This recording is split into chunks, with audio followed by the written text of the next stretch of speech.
Hi guys, welcome to Abby's kitchen. ఈరోజు నా స్టైల్లో సింపుల్గా క్యారెట్ హల్వా ఎలా చేసుకోవాలో నేను మీకు చూపిస్తాను. ముందుగా అయితే నేను ఇక్కడ 4 వరకు క్యారెట్స్ తీసుకుంటున్నాను. అవి మంచిగా నీట్గా పీల్ తీసేసుకొని వాష్ చేసుకొని ఇలా కొబ్బరి తురుముతో మంచిగా తురుముకోవాలి. నేను మీకు వీడియోలో చూపించినట్టుగా తురుముకోవాలి. ఒక ప్యాన్ పెట్టుకొని అందులో 2 స్పూన్స్ వరకు నెయ్యి వేసుకొని మనం తురిమి పెట్టుకున్న క్యారెట్ని అంతా అందులో వేసుకొని ఒకసారి బాగా కలుపుకోవాలన్నమాట. ఇలా మంచిగా నేనైతే నెయ్యిలోనే ఫ్రై చేసుకుంటున్నాను. ఇలా మధ్య మధ్యలో మంచిగా ఫ్రై అయ్యే వరకు బాగా కలుపుకోవాలి.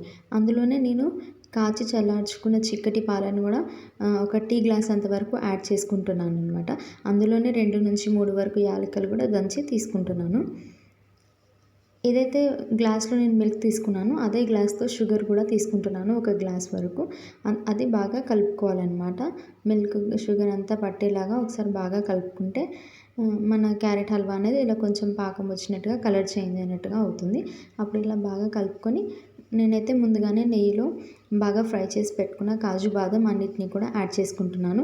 ఇలా ఫ్రై దగ్గర పడ్డాక యాడ్ చేసేసుకొని ఒకసారి బాగా కలుపుకొని మనం సర్వింగ్ బౌల్లో సర్వ్ తీసుకోవడమే. ఎంతో సింపుల్ అండ్ ఈజీగా అయిపోయే క్యారెట్ హల్వా రెడీ. మీరు కూడా ట్రై చేసి కామెంట్స్ బాక్స్లో నాకు మీ కామెంట్స్ని షేర్ చేసుకోండి.